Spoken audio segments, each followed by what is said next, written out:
Hey, what's up everyone? In today's video, I'm going to show you how to connect your Bybit wallet to the Pixelverse dashboard.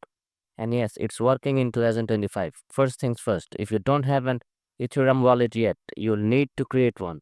Once you have done that, go ahead and click on confirm and your wallet address will be successfully connected. Next, grab your connected wallet address and head over to your Pixel tab bot on Telegram.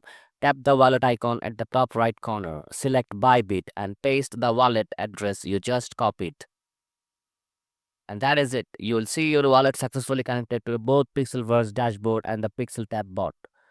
If you ran into any issues loading the Pixelverse Dashboard, try refreshing the page few times and be patient. It should load up in no time. So that's how you can easily connect your Bybit wallet to the Pixelverse dashboard. Thanks for watching. I'll catch you in the next one.